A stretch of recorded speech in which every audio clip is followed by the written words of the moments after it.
Red Zone DFS Week 7. We got a birthday here. Jim's taking shots. It's Friday night. We're going to win big again this week, just like we did last week. Boys, how we feeling other than drunk? Well, Jim, you can take the honors. Yeah, I start drinking about 11:30 in the morning. AM. Yeah. Was I feel pretty good. I think that we're in a good spot this week. I like this week with not very many good teams, because then I can play the real shit stabbers that I normally play and feel good about it. And other people who are used to just kind of plugging and playing guys that have good volume are gonna be like, I don't want to play that guy. I don't think I can do that, right? So I think there's going to be a lot of chalk concentrated in certain places, and I feel pretty good so far where I've been looking around. I feel pretty good about it. I like it. Vinnie. Yeah, same thing. I haven't dug too much into the chalk yet because, as we talk about, kind of Monday through Friday, I just dig into the plays that I like the most, and then throughout the weekend, I'll kind of hone in on chalk and where to avoid and start pivoting. But yeah, I feel good. I mentioned last week I like these shorter slates, and thanks to the walk-off last play of the slate and CD Lamb catching that touchdown I was texting you boys on, took down a nice little tournament to profit last week. So yeah, riding high, and hopefully we can do it again. So I'm digging it. I like it. And since it's Jimmy's birthday, I'm just going to play whatever he plays this week. All right. Yeah, hopefully. I mean, we get some birthday mo going. I'll probably fade him, but yeah. Wow. That's fine. Good friend. Yeah, all right, boys. Let's get on to our quarterbacks here. Let's go a little high, mid, low action, and we'll let the birthday boy lead off here.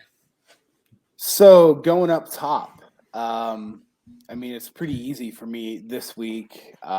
I am going to be playing Patrick Mahomes and a lot of Patrick Mahomes, and that's about it as far as up top. I think his price is well warranted this week.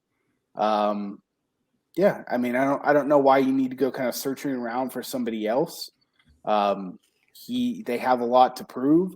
This is an absolute must-win game, and Tennessee's defense they had a good game against Buffalo. I'll give them that.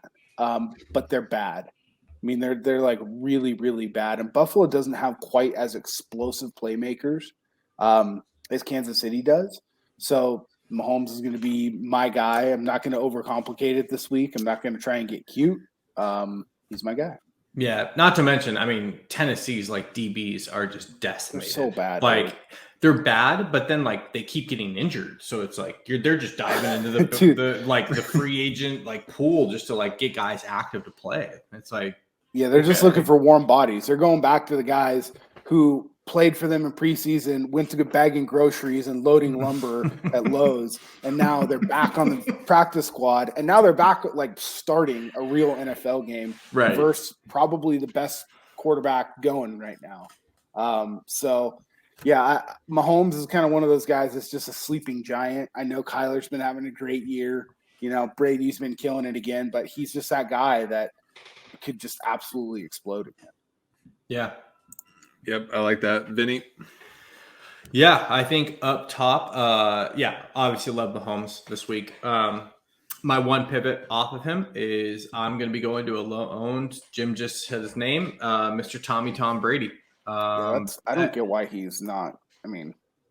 This team, they throw, right? This is just what they do. I know Fournette has been good recently, and it's great that they have a concentrated run game finally, and there's not 5 backs touching the ball. But at the end of the day, they will throw the majority of the time. And I think Chicago's defense in the front 7 is their strength.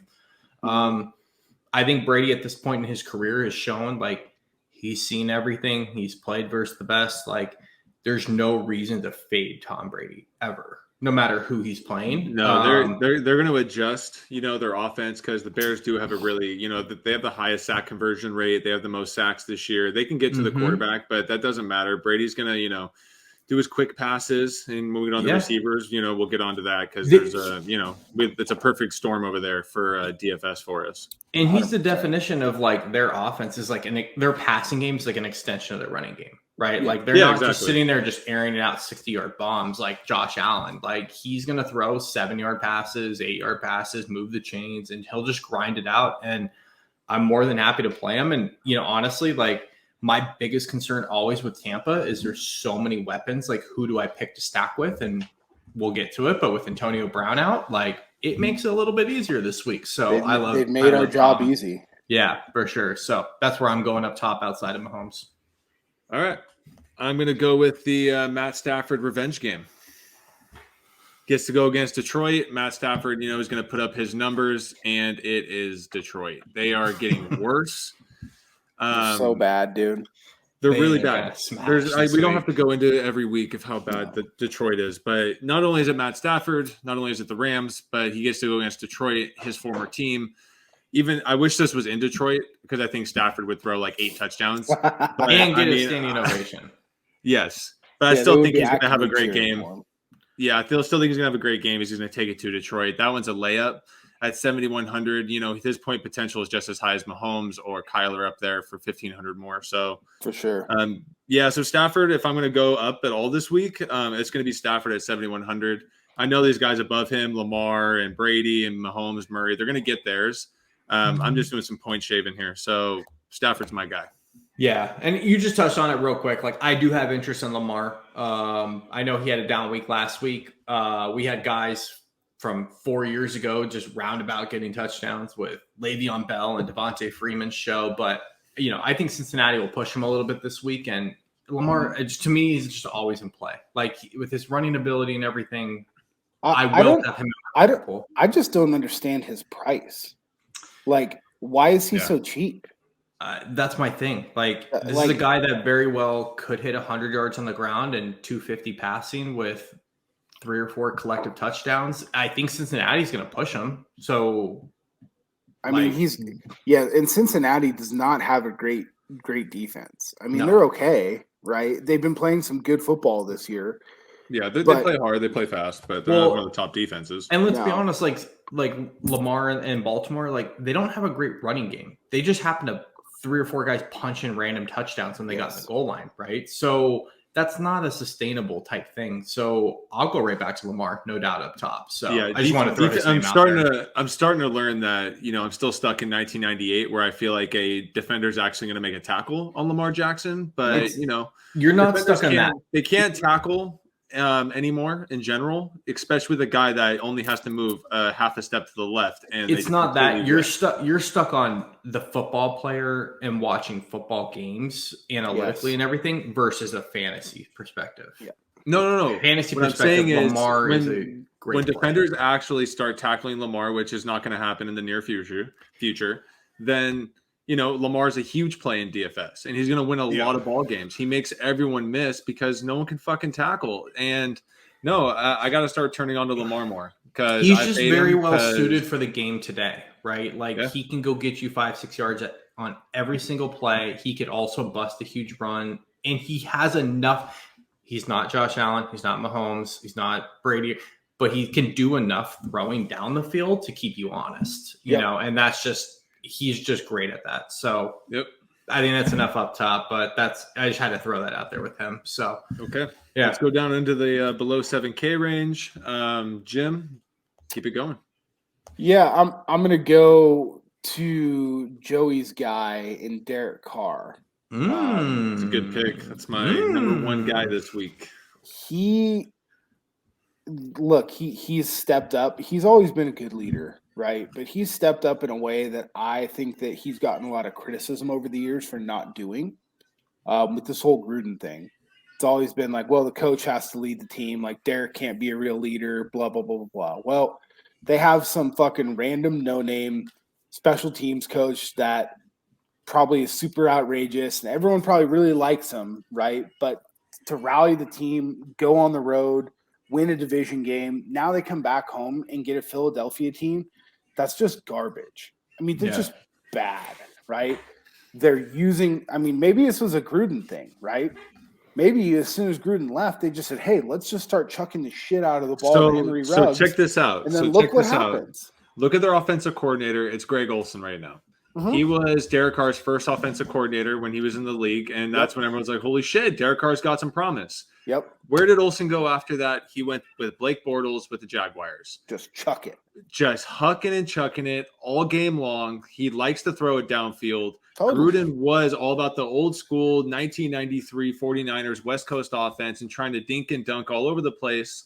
Last game, it proved that Olsen wants to go downfield, and this team is suited for it. And I think Derek Carr is going to just unleash now. And not just that, dude. I have read a lot this week and heard a lot, like kind of rumors, but also some fact that they just kind of took the playbook and ditched a lot of the bullshit, right? And they were like, okay, let's just simplify and use a guy like Henry Ruggs down the field and let's just hit him and just simplify and use their talent and just go get it. And it's so it's what a wonderful idea. So it's $6,000. Yeah, for sure. You know, that's a weird price too. I think. I mean, I think that Derek Carr can easily get to, and at $6,000, we don't need 30 to 40 points out of him. 25 to 28, which he's done consistently this year. Exactly. Look what Josh Jacobs said about Gruden not being on the sideline this week. He said there wasn't any anxiety. It was weird. It was like everyone was calm. You didn't have somebody cussing at you or going crazy at the refs. None of that. Something bad happened. It was like, okay, no harping on it. Next play. Yeah. The team is happy about this. They're feeling confident and comfortable about this. I mean, Derek Carr at 6K, I think he absolutely lights it up this week. Yep. And part of the reason too is that I like some other expensive one-off pieces. Derek Carr's stacking options and then Philadelphia's run back options are really, really, really cheap, right? So it makes it easy to do that. It just fits. Mm-hmm. So he's going to be my main guy in that range. There's another guy who got really, really close, but I'm sure one of you guys will touch on him. So Vinnie or Joey, who you guys got? Joe, you can go. I got one other guy in my player pool this weekend. I know it's going to shock you guys with quarterbacks, but I only have one other guy you haven't mentioned yet. So wow. There's only a 10-game slate. That's true. Wow. I'm just going to go down low because around the mid-tier, Carr's my guy. Like 100%. There's no one else around there that touches him. It's Justin Fields. And it's because Tampa Bay's run defense is so goddamn good. And Tampa Bay is going to put up a lot of points. I don't care if we think Fields is good or not. I think he might throw the ball 50 times this week. He's going to have to, I think. And if the Bucs are playing more of a, prevent type defense, Justin Fields is going to be like a Jalen Hurts and just running all over the place in the third and fourth quarter. If I expect his game flow to go the way I think it does. So, if I'm going to go low, if I get strapped a little bit, Justin Fields, if I'm going to go down there. Yeah, my only concern there is just this is week 7, right? Like we have enough data now to kind of start figuring out who teams are, who, where to put our money, right? Like what we're going to invest in. I just can't invest in the Bears offense, man. They're just dog shit. And Matt Nagy is a huge piece of that. It's not Justin Fields. It's just collectively like, I hear what you're saying. I just can't do it. I love it. I love the play. I hope it happens. I hope it does. In Tampa, the weather's not going to be an issue.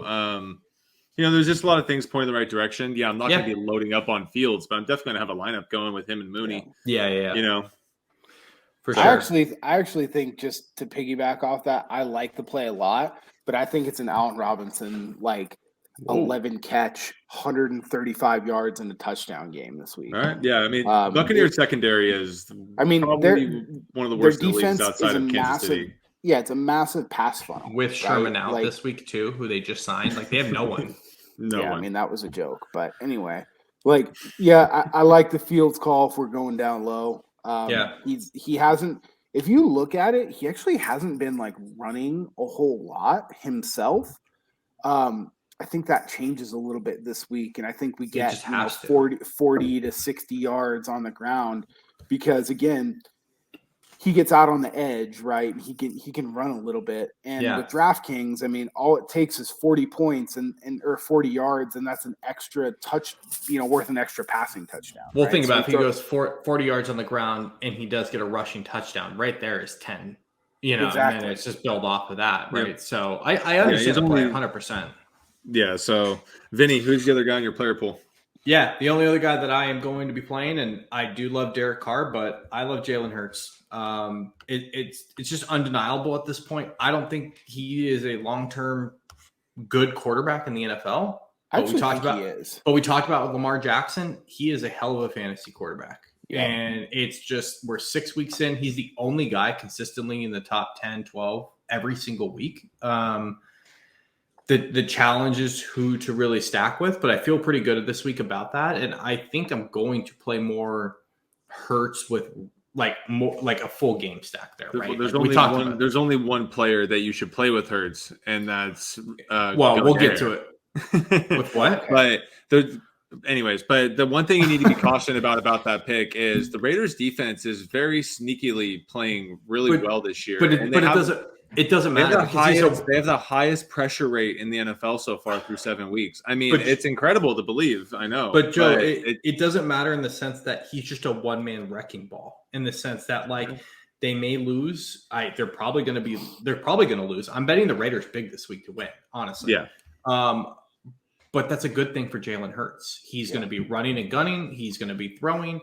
He's rushed in multiple times touchdowns himself. Yeah, I have no problem playing him naked either.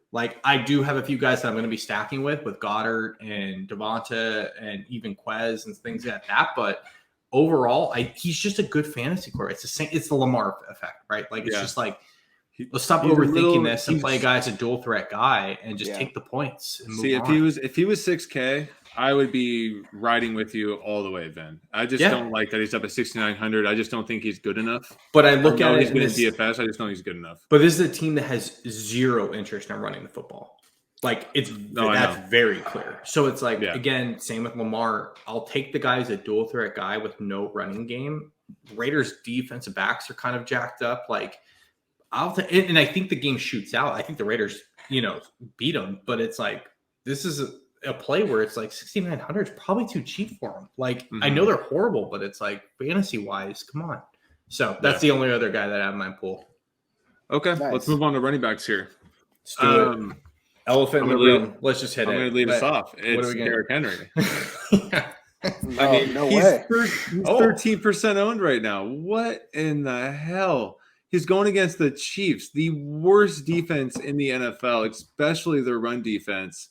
They can't tackle. Derrick Henry is about to have another game where he just I don't get it. I don't get it. He's going to go berserk. Everyone's going down to all these guys, Darrell Henderson, Fournette. They're both above 20% owned. Derrick Henry's sitting down here at 13. We can go down for Derek Carr at 6K and go up to Derrick Henry at 9,200. No problem. Yeah.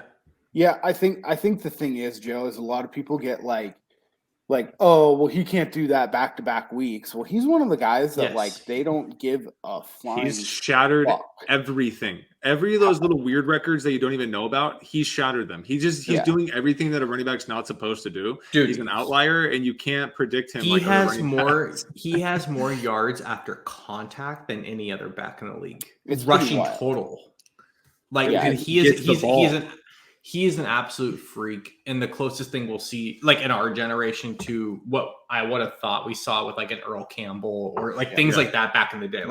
We never got to see those guys. Literally just better than everyone. Dude, he's just something I've never seen before. A guy that's 260 pounds shouldn't be able to move and cut that, and then outrun and 9,200 is way too cheap for him. Yeah, it's pretty wild. Yeah, and the cool thing is I like about him is just game flow.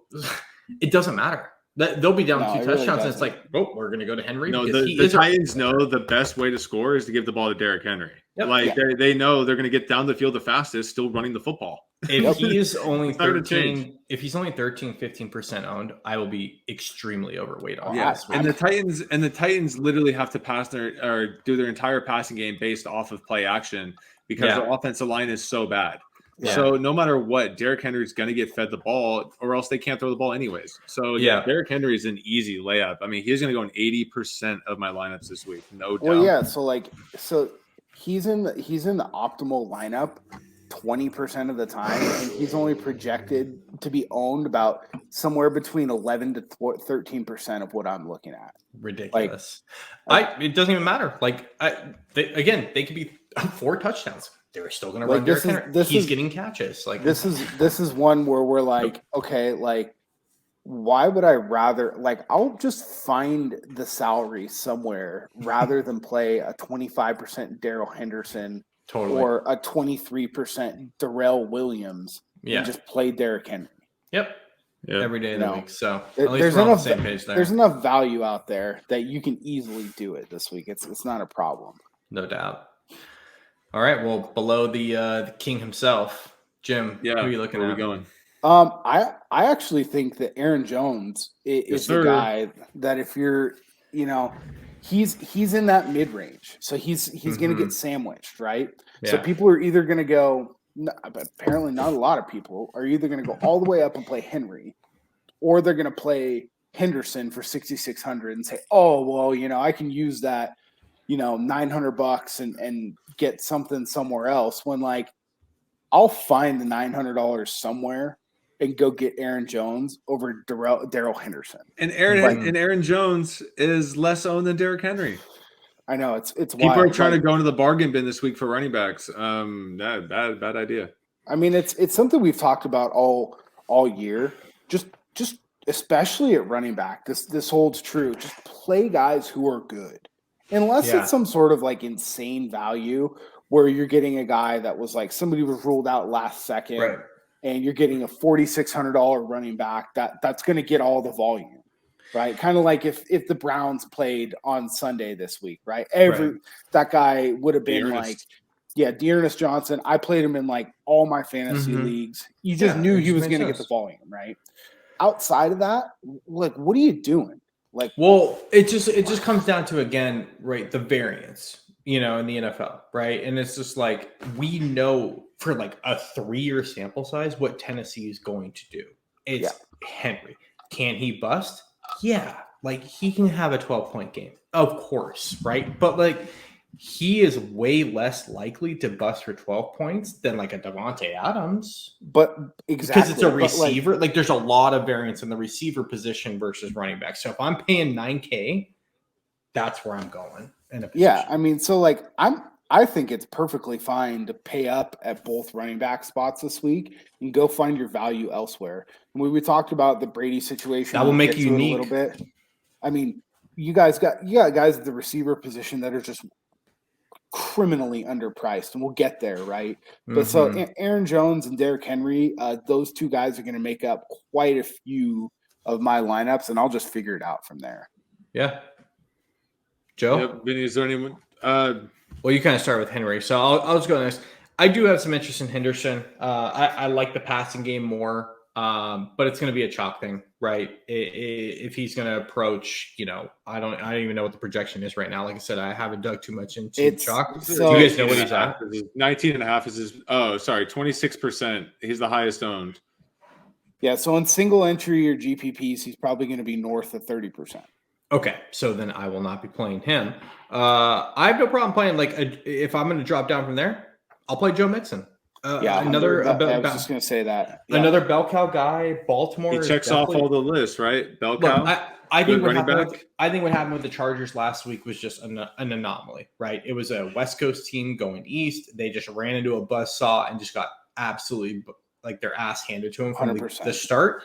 I don't chalk that up for anything else than that. And Baltimore's defense has gotten exploited this year. I will go back to Cincinnati a ton. And Mixon their run has defense shown, is not that great. And Mixon has shown, like, dude, he is a bell cow. Like, thank God Gio Bernard is gone now. He can finally like spread his wings. Like, I've been a Mixon mark from the beginning, and I'll stick with him. Here's another guy that is in a sandwich spot. Right, you got Darrell Henderson, who's pushing 30% ownership, $100 more. You have Leonard Fournette, who's a fine play, right, pushing 22% ownership, who's $100 cheaper, and you got Mixon sitting in the middle there at like 5 to 6%. So with a much higher ceiling. I'll play Mixon 100% of lineups over Darrell Henderson at that price for sure. Yeah, I mean it's an easy thing, but like again, people just see. Oh, it's Detroit. Their run defense is terrible. Darrell Henderson, might have an okay week, but I don't think he's been really good. Like, I'm not going to shit on him, but he's also a guy that he's like very well known for injury history, right? So like, We have seen way weirder things than a first quarter sprained ankle from Darrell Henderson. And right? we can also see a game where they're kicking their ass, so they're splitting carries with Sony.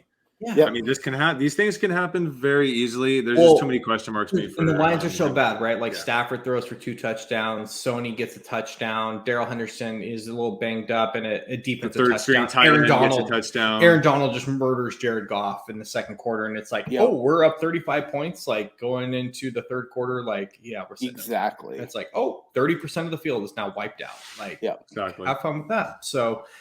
I'm with you. I will play Derrick Henry at 30%. I will not play Darrell Henderson at 30%. Yeah.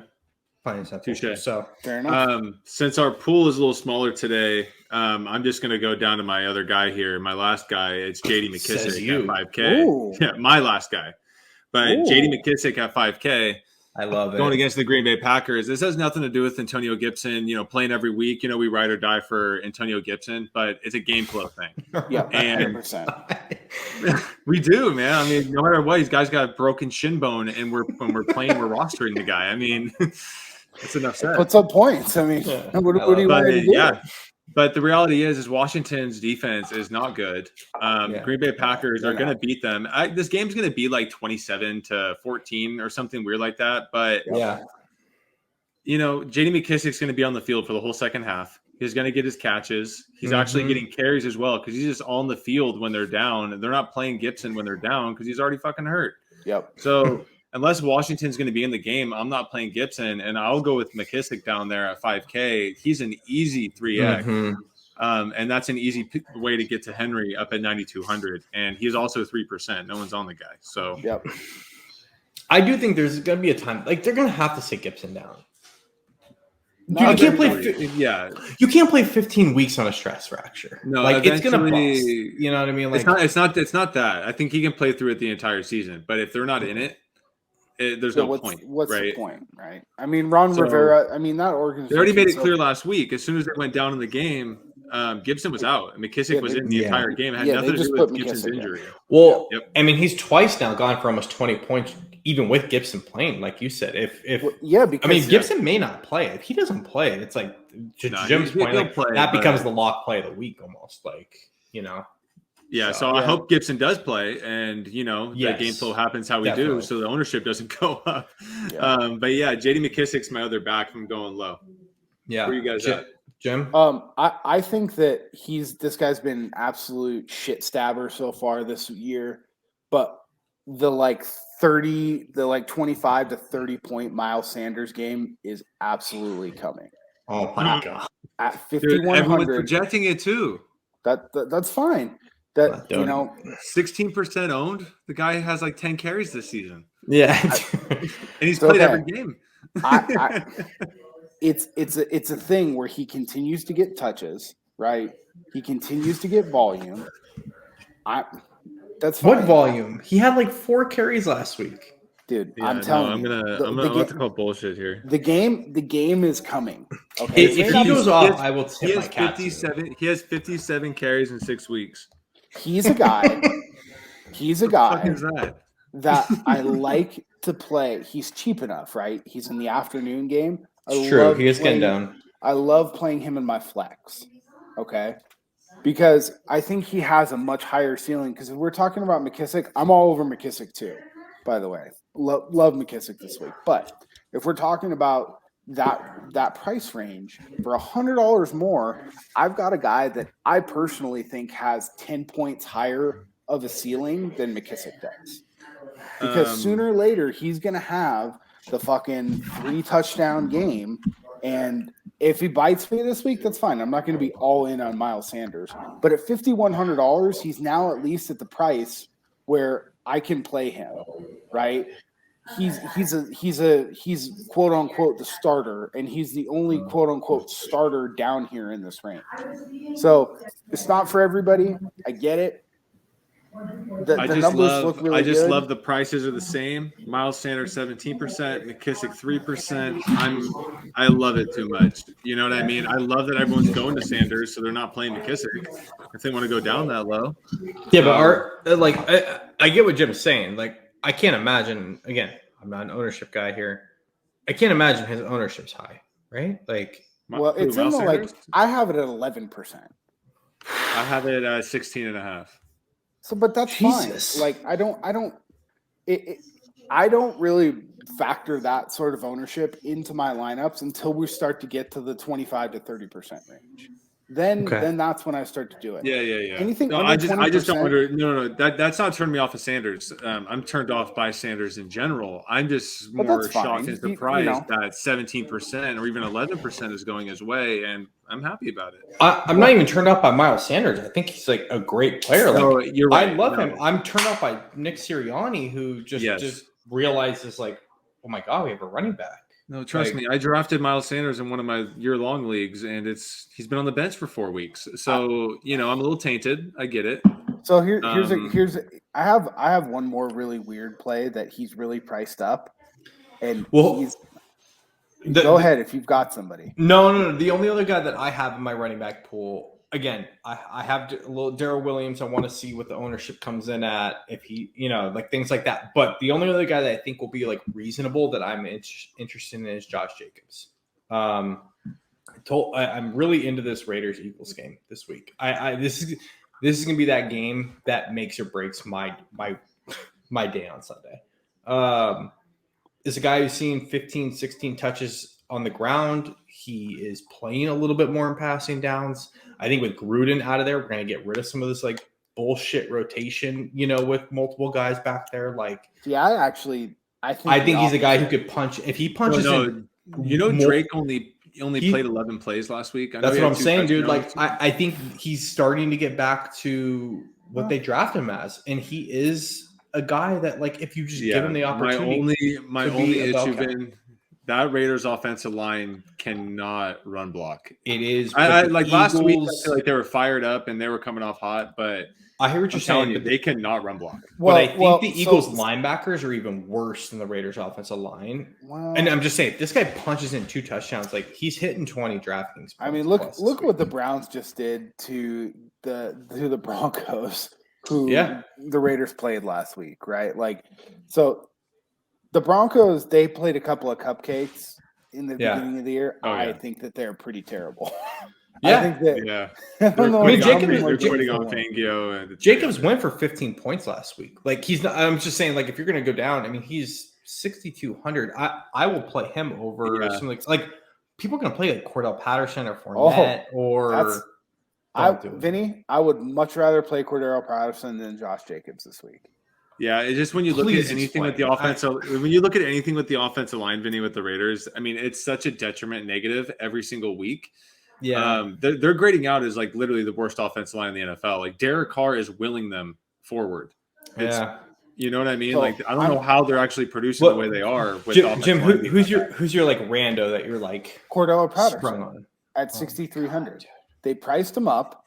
I don't care. Go look at Atlanta. For whatever reason, thinks this guy is like. Why'd you shame me? You shamed me a few weeks ago for even playing him at like 4,800. You were like, I will cut my toe off before playing Cordell. because he was chalky. Like, I'm just not going to eat chalk of Cordell Patterson, but at 1.5%. Okay, yeah, that makes sense. All right. Again, it's a sandwich thing, right? People are going to play Fournette at 20+%. Okay, Joe. I got some leftover pizza up here if you want it. And then Josh Jacobs at 12 to 15%. I hear you. People just aren't going to play Patterson against Miami, who really might be the worst team in the entire league. I mean, they're really bad. Fucking garbage, right? I was way wrong on those guys. The only reason I like have a little interest in Jacobs is because it's like every time we think of like a shootout type game, right, where it's like, oh, like we have interest here, and the flock starts to herd that way. I do like the passing game, obviously. Carr and Hurts are 2 of my quarterbacks, but it's like, how often do we see those games where it's like Carr gets them all the way down the field and Jacobs punches in 2 touchdowns, and it's like all of a sudden it's like, Jesus, this guy finished with 24 points. Like, fuck, I do have this weird feeling though that Darren Waller has been this sleeping giant. He's been quiet. We'll get there. We'll get there, but that's what turns me off to Jacobs a little bit. Do you guys have any other running backs you guys have mentioned most of them, or we've talked about most of the guys on my player list. I think we talked out about 17 out of 20 of them. Might be no, good. the only other guy that I have a little interest in is Damian Harris for New England. His carries went up last week. I'm not super Jets high on defense him. is awesome. No, it's not. Their run defense actually is, Vinny. Their Jets defense is awesome. But it doesn't Zach matter. Wilson, if he wasn't throwing 4 picks a game, Salah's doing a great job. Look, Damian Harris is finally healthy. His rib injury is over. He got 18 carries last week and put up 20 points. We talked about like these things. Like he's just as likely to get 20 points as like Darrell Henderson. I just think he sucks. I don't know about that. I'm more worried about the Patriots rotation than I am him sucking. I think he's good. I'm more worried about Belichick or McDaniels rotating. I just think he sucks. I'll just be honest. I don't think so, but all right. Anybody else, or are we good? No, we're going to receiver. All right, let's hit it. Vinny, you're starting off up high. It's Devontae Adams, man. Washington's absolutely atrocious against receivers. Their passing game, I don't love Aaron Rodgers in the sense that we talked about this before. I think he's so witty at this point in his career. He just does just enough to be efficient and win games. But Adams is the guy who's still getting 30% of the target share, if not more. And there's no one on Washington. Rodgers doesn't like any of his other receivers. There's no one that can hang with him. Like he should kick ass in this. Like you could go to Tyreek and some of these guys. Like I'm sure you guys will touch on him, but it's just like I'm gonna take the guy where I know the targets are gonna go to in a great matchup. So you start checking boxes off. It's like it's a no-brainer if I'm going above like 8K here. Like if I had to pick and choose, gun to my head, I'm taking Devontae Adams versus an absolutely horrific Washington football team argument. Secondary. Yep. No argument. Yeah, that's fine. I settle. All right. Cool. Jim, that's it. Where are you going? So I think that all these guys up top are fine plays this week. Yeah, they are all good. I'm going with the one that, for whatever reason, is less than 3% owned. Yep. Go. DeAndre Hopkins. Yes, sir. Yeah, I have him here. It's Nuke Revenge Week. And it's not like Matt Stafford revenge where they went on peaceful terms. Like DeAndre Hopkins fucking hates this team. He hates this team. Publicly. He wasted so many years of his amazing talent at this loser fucking organization with the racist fucking owner who's trying to smear campaign his best goddamn player. Like, I wouldn't be surprised if they just are like, hey, we're going to throw you the ball every fucking If there's a coach to do it, I think it would be Cliff Kingsbury. Yes, he's an asshole. And the only asterisk on that, I did listen to someone this week, and they made a great point. They're like, honestly, I'm not buying the revenge game. These guys are probably sending gift baskets to the Houston organization to thank you, God, for sending me out. Well, that's the thing, Vinny. I think it might be so in high school, Harlan set the California state record. He threw for 7 touchdowns in the first fucking half versus some loser team we had to play. That might be how we play this week. Like, they could sit all these people down at halftime. It could be like 42-3 at halftime. It could be. And put DeAndre Hopkins in the red zone. Yes. just let whoever else get down there. As soon as they get inside the 30, they're just going to put Nuke in and hammer him the ball. I hope so. He's got no injury designation this week. He had no injury designation last week. Yeah. I get the plays. I love the other guys up top. It's not that. No, I hear you. I heard what you're saying. If I get a guy that can he's in my opinion, outside of like Hill and Cup, and Adams, who could get you 40, he's the guy. It's just that it just goes back to the thing again with Arizona. I have him right here on my list. He's 4th on my list. It's just in the sense of like Arizona is so good. They have so many weapons there, and we're not even talking about that dickhead James Conner that could run 3 touchdowns in this week and snake everybody. I'm with you though. Like, I hope that happens because I will. But the last 2 weeks in a row, he's gone for 20. I know. I'm with you. If 15-20 is my floor, I'm cool with that, right? Yeah. Because I'm only paying $7,700 for it. My only 15 to fear 20 is as a floor. 15 to 20 as a floor for Devontae Adams is almost a disaster. You need that's like true. 25 to 30, right? I think we need Houston to like show a little sign of life, which is asking quite. But a I bit, actually think that they have been. Right?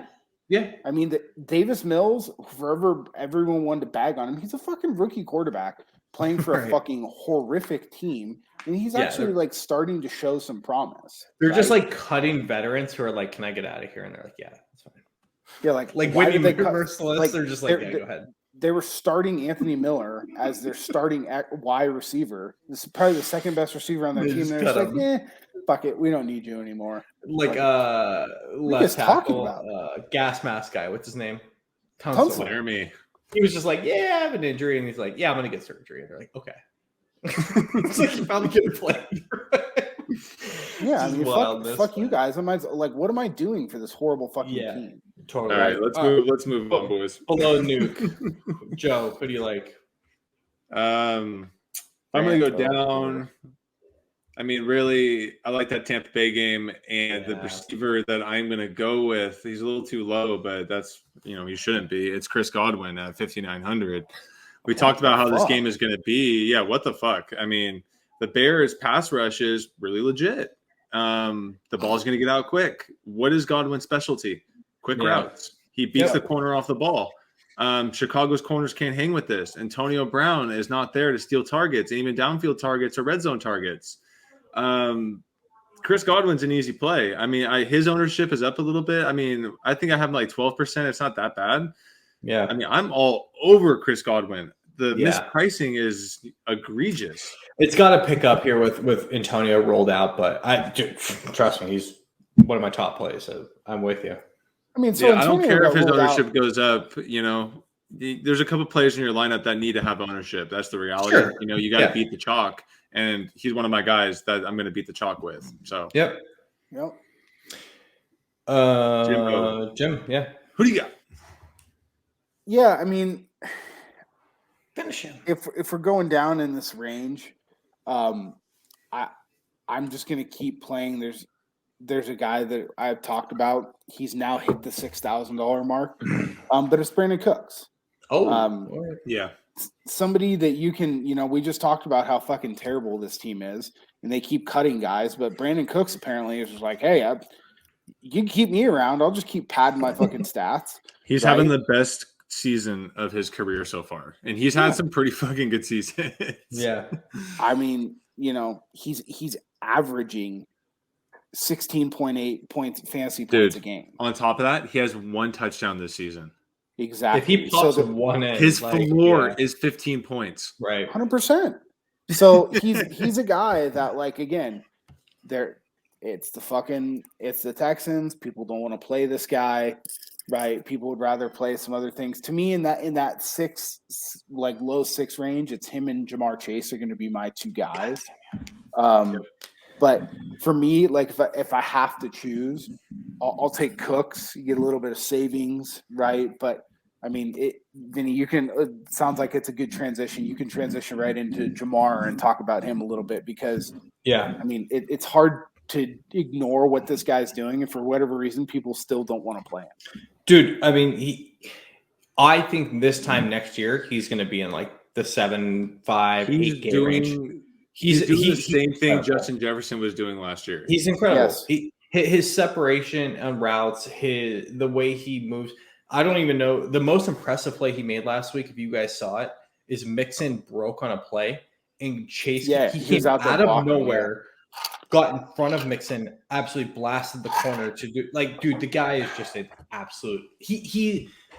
I'm not going to go this far yet, but he reminds me of T.O. I think that's what this guy can be.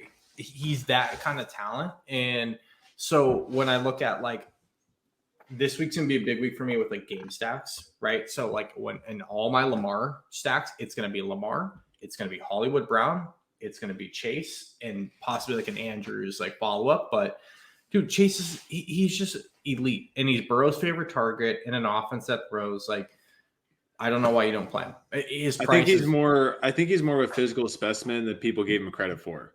100%. Right. Like everyone knew how fast he was and, he's a good route 100%. runner. But I think how big and strong as a rookie, Yes. right? Like that's the big thing rookie receivers have a problem with is being big and strong and, battling with these corners. He's having no problem. Dude, this guy didn't even play football last year. He sat out. I think he spent it bulking up. This is his floor. I think so too. I mean, think of the next 5 to 6 years what this guy's going to become. Like he's going to be the next, Devontae Adams. Honestly, look, he's pro ready. He's absolutely pro ready, Pro Bowl ready at like 22. And Baltimore's defense say that for many guys is exploitable. So yes. All right, let's go. Yeah. Let's go to the below 5,000. The shit bombs. Let's do it. The shit bombs. I mean, I have a real wild one at the dead men. Go. Oh, I have no one at dead men, so let us have it. You have nobody? So I want to see what the injury report is.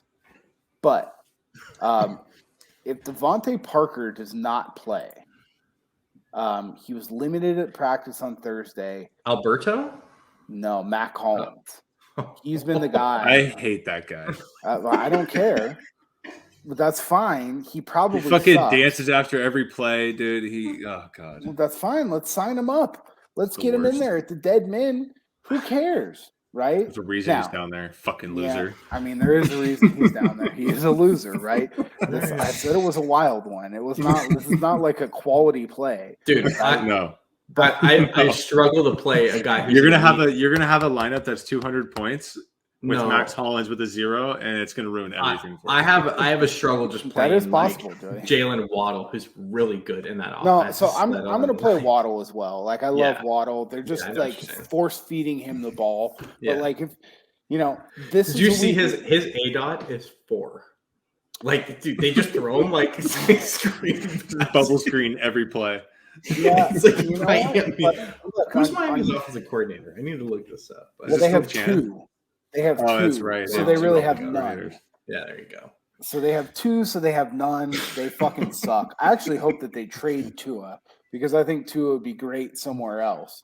But yeah, he's my like wild play. Yeah, that, I'm gonna play. The guy that I really like in the 3s is Jalen Reagor. He's in top 10 in the league in unrealized air yards. That's because he just gets pass interference is like 50-yard plays. I get that, but the Raiders DBs, if the Raiders defense has a flaw, it's their DBs and getting just absolutely torched deep. I like it. Yeah. So at 3,800, that's we were talking about earlier. I love Carr. I love Ruggs. Ruggs is at 5,500. Yeah, that's an easy pair with Carr. I can then pair Reagor and Goddard together in that stack, and I'm feeling really, really good about that, right? Yeah. And in either way, too, like if you wanted to play Hurts, you could play him with well, it's not just that, but find me a stack that's explosive, right? Like you were talking about earlier, that you can also get Henry and Adams, like 100%. There you go. So we're looking for this is a boomer bust play, right? Totally. Like his bust rate is over 50%, but his boom rate is near 25%. Now you're speaking my language. See, if I'm going to go down here in the 5K and below range, again, it's that Tampa Bay game. Allen Robinson's 5,100. I know it's so stupid. Like. I mean, he's the number one wide receiver. They're just not throwing him the ball. But Buccaneers corners secondary is so atrocious. I get it, man. He's coming in around 7% ownership, 5,100. You want to talk about a good, easy floor? Mm-hmm. Yeah. I mean, with a massive upside to potentially have a 2-touchdown game. And I even like to pivot off of that, and some go with Mooney and 4,600 because Fields actually likes to throw the ball a little bit, unlike Andy Dalton. And we saw what Mooney could do last year. Yeah. Mooney has the potential to be a guy, right? I'm not saying, again, this isn't going to be a heavy-owned thing for me, but this Fields, Robinson, Mooney, and getting kind of weird with that, I think it's easy money. Real quick, I have 2 guys in the 3K range that I'm on, and that's Mr. Van Wilder Jefferson, as always, 3,500. I mean, I stopped bringing him up on the podcast because I thought you guys were gonna. Dude, he's playing like 80% of the snaps, and it's wild. It's absolutely terrible, and it's very evident that like he could just connect on 270-yard. One he's a guy too where if they start fucking whooping their ass, they're not taking him out of the game. They're going to take Woods out of the game. Right. They're going to take Kupp out of the game. Like he's just Deshaun Jackson's not taking mop-up time, so it's going to be him that stays in. Deshaun Jackson might play 3 snaps this game. They might try and throw him a bomb in the first quarter. I'm going to be honest. That's it. It's probably going to happen. I'm going to be really pissed off on Sunday when Deshaun has 3 plays and it's 2 60-yard catches for 2 touchdowns. I'm going to be really pissed, but I'm playing Van. Cool. And then I'm going to go back to the guy that I'm just really high on until they raise his price, and that's Rashad Bateman for Baltimore. He played about 60% of the snaps in his first game. He was a first-round pick for this team. He's very low. He had, I think, 4 or 5 catches. He's going to continue to get it ramped up, and they didn't even need him last week, right? He's a good player too. I think he's a guy that Marquise Brown is going to get some chalk this week. Sure. Right. He's going to be a little bit higher. And I think he's a guy that if you wanted to play that Raven stack, you could play him with Andrews. Yep. And then kind of go just to get a little bit different. If you were playing in a big, large field GPP, you could run it back with Mixon and Chase or Boyd if you want to, right? Definitely. I think that's a good call. Yeah. So those are my 2 guys in the 3K. A much better call than my Matt Collins call, just to be brutally honest. We'll find out. If we knew how to edit, we would just edit that out. No. Let's just move on to tight end. Come on. I want that public. All right, tight end. I don't think we need to talk about Travis Kelsey, right? The guy, again, he's off the injury report. He's a wide receiver 1 in this league at 7,600. Yeah, just play him. If you can fit him in, if not, get him in, plain and simple, right? But below that, where are we looking? I like Dallas Goedert. He's at 4,600. Zach Ertz is out of town. This is another one. I don't care if ownership climbs. It looks like he's around 15% right now. If the Raiders, their bigger weakness, their linebackers are actually really good in the run game. They can't cover for shit. And they're going to be relying on Abram to be covering. That's the guy. But the Raiders' strength is Casey Hayward out at corner and their rookie Trevin Moehrig out at safety playing the free. Now, these guys are not going to be involved with Dallas Goedert at all. From a volume perspective, it's there. The Raiders, if they have their biggest weakness, it's their secondary. But if anything, it's their linebackers in coverage. If someone were to tell me in Vegas somehow they got this inside info that Jonathan Abram was going to be on Goddard, I would play 100% Goddard. See, I think Jonathan Abram will be more than anything spying on Hurts this week. His job, his responsibilities recently with Gus Bradley, if you look at where he plays, he's in the box about 90% of the time. Yeah. So Jonathan Abram is a linebacker at this point, and he roams. He is a free backer, and he's going to, be spying on Hurts and doing weird shit. And that's why he's actually playing kind of decent this year. Because he's not playing safety; he's playing linebacker, and he is playing well. But it's because he's not playing safety anymore. They have him at linebacker and just letting him, play the run game, and it's working out. But again, Dallas Goedert, I think, is a huge plus. Against this Raiders team. Jim, anybody you're really high on tight end wise?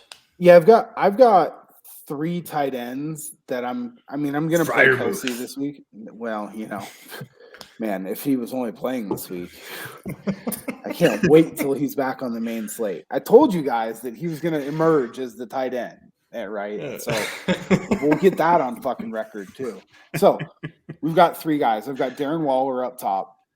He's for what he is in that offense, he's too cheap. He should probably be in the low 7s, but his latest performances have dictated his price. That's why he's where he is. I like Kyle Pitts a lot at 5,900 against a fucking terrible Miami team. And let's face it, you watch that game in London last week, like we were all forced to do. They were actively looking to get him the ball. Yeah. Right. So I like him. Finally. And then if I'm going cheap, I'm just going back down to Ricky Seals-Jones at 3,700. He's just going to get a ton of volume. It's like the McKissick play, right? He's just going to be in there a shitload. Play them together. Yeah, you could absolutely play them together. I actually have a lineup with Rodgers, Adams, McKissick, Seals-Jones in it, which is I'm doing a little game stack there. So he fits really well into that. He's a little bit chalky. which I don't love, but at 13 to 14%, that's okay for the type of volume that he's going to get this week. I don't know. Tight end looks really spread out with ownership this week. I don't think it's going to be. There's a lot of guys. I mean, but I'm definitely going back Andrews. to Joey's We'll talk guy. Andrews next. No. I'm going back to Joey's guy for sure in a couple. Tommy Trims at 27, playing the Giants. What are we doing? If Trimble's on the field. Like if I'm over here like a lunatic talking about wanting to play Mac Hollins at fucking $3,000, why don't I just turn around and play Tommy Tremble at 2,700 and then way more upside? Yeah, 100%. Like all I need from him is 5 points, 5.2 or 5.4 points, and that's 2x, and then I'll just take that. Yeah, and I'll have quite a bit of Mark Andrews just from the simple fact that like he's gone double digits 5 out of 6 weeks this year so far. I mean, he's gone over 100 yards twice. Like, there's just not many guys at this position that do that, right? Like, I think that Bateman hurts him a fair amount. It can, right? I think Hollywood could be the guy that gets absolutely rocked here. I liked your idea earlier of going a Lamar, Bateman, Andrews, and 100%. then bring it back with Chase. Like that's honestly to me like a very intriguing because I think Hollywood, we've seen the guy has goddamn Pam on his hands and can't catch a ball. Like I think that's very intriguing. But I'm just saying, like if you're gonna go that way, like Andrews is very solid. Pitts I love. So with Andrews, the thing with Andrews is teams are so concerned with Lamar. Yeah, that Andrews isn't even getting covered. No, when I'm watching these games, I've said it to myself over and over again. I go, is anyone going to cover Mark Andrews? Yeah. It's like teams completely forget about him because they actually do, because the linebackers are so concerned with Lamar running the ball. Mark Andrews, I mean, I don't even think he's that great, but he's in a situation where his price is going to keep going up. He's going to keep getting his catches. We'll put it this way, right? These touchdowns in. He's the less sexy version of Kelsey in the sense that, like, dude, he's wide receiver. He's the ugly stepbrother for sure. But he's wide receiver 1 in an offense at 6K. Like, I'll play double tight end this week with Kelsey and Andrews. Like, I don't care. I think you can get really unique there in that sense or do some things like that. But dropping down, I have a little bit of interest in Hunter Henry at 4,100. He's obviously the receiving tight end in that offense. I think that game's going to suck, honestly. I just think that offense fucking blows. Yeah, it sucks, but that's what Mac Jones does, right? He's just going to target Hunter Henry. He scored 2 tweaks in a row. Like, if you're going to go down at 4,100, he's a guy that at least is like, hey, but I got to tell you, Tommy Tremble. Oh God, last week, Tommy Trims. He got almost 40 snaps last week. I know. Okay, he is playing all the time. Yes. Again, with no McCaffrey. Yes. Again, he's going to get his looks. Tommy Trimble, we're going to look here in a few weeks. And he has 3 catches. It's going to be one of those plays. I don't care. Okay, that's fine. But, like, I understand the salary savings. But, again, like.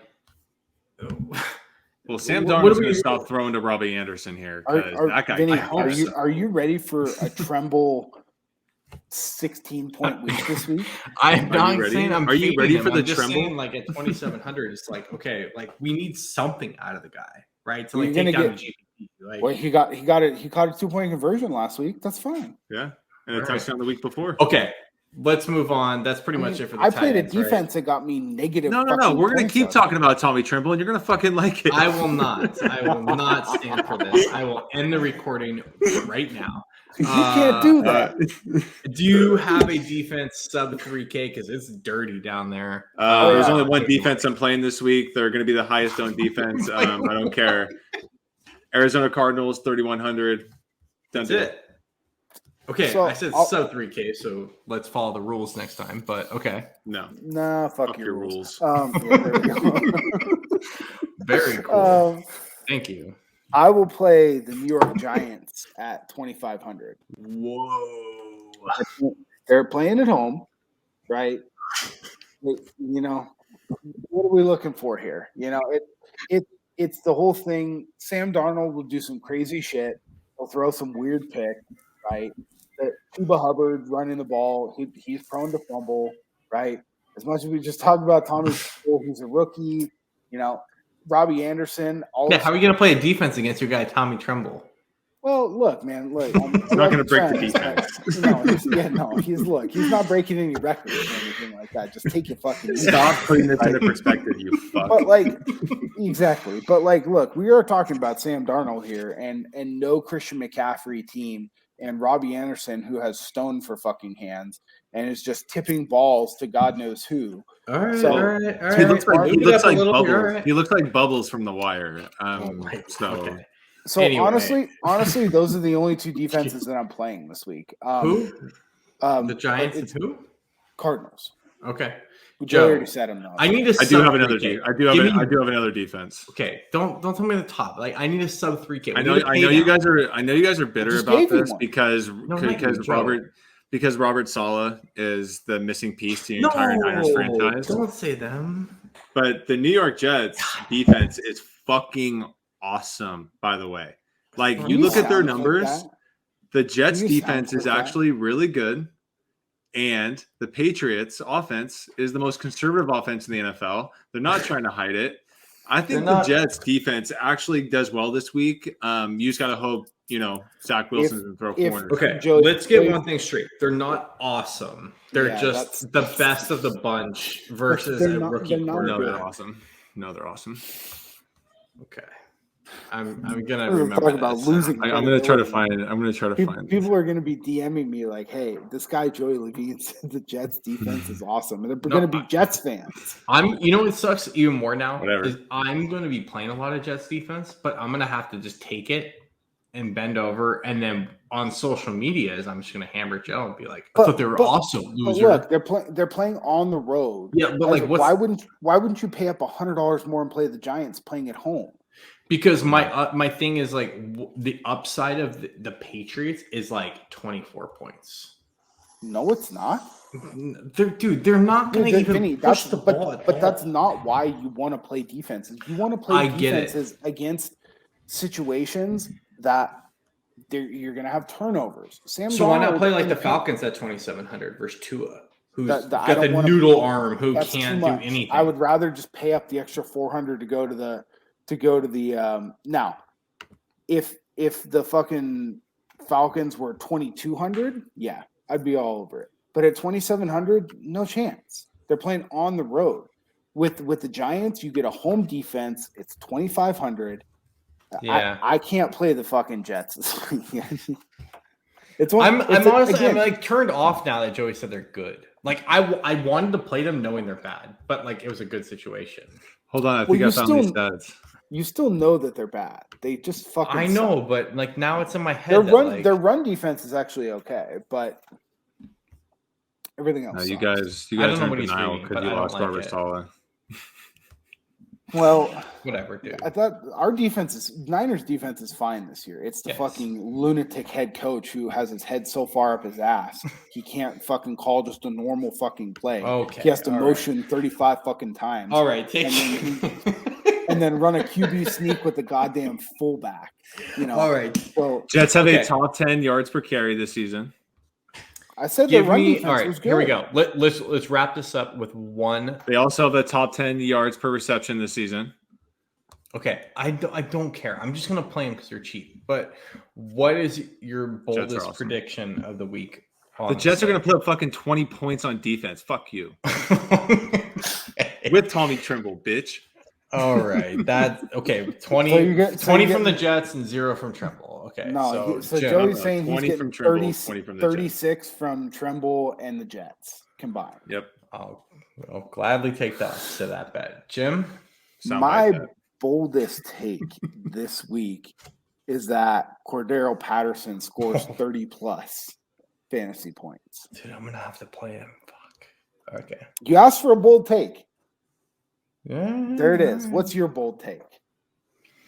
I think Mike Evans leads the receivers in all points. That's not a bold take. That's what are you talking about? Fucking cop-out take. What are you talking about? Mike Evans? Yeah. He's below. He's what, 15th, 17th in points? It's not very bold. It's not very bold. Antonio Brown's out. Of course they're going to fucking throw You know what a bold take is? the Jets are going to beat the Patriots this week. That's a bold take. I mean, That's not a fantasy take. That's just a take. It's still a bold take. It's an example. I'm sorry, man. I got to have something better than Mike Evans going to lead all right, fantasy receivers this week. It's true. I got to have something a little better. That's not as bold. Jesus. All right. Can I say J.D. McKissick goes 25 points more? Yeah, that's fine. That's bold. Okay. That's all right. bold. All right. I'll take that. Henry Ruggs has his breakout game this week. He's been breaking out. He's been having an awesome season. He hasn't had that nuclear 10. No, dude, he has 2 catches, 5-4, 3-3-3. I have Derek Carr poos down his leg mid game, and all of a sudden he's not a choir boy anymore. Can I call that as a game? Full take? Oh yeah, the hot takes are flying right now. All right, we're at an hour 5, so I think that was pretty solid. Thank you for sticking with us this long, listeners. We got a lot for the 3 of you left, so we really appreciate it. 3, that's a bold take. All right, guys, good luck on Sunday. Tune in. Look at all of our articles on the website, dfsredzone.com. Follow us on Twitter, Vinnie Levine29, JJ McIntosh, and DFS Joey Levine. Thank you for listening, and we'll catch you guys next week.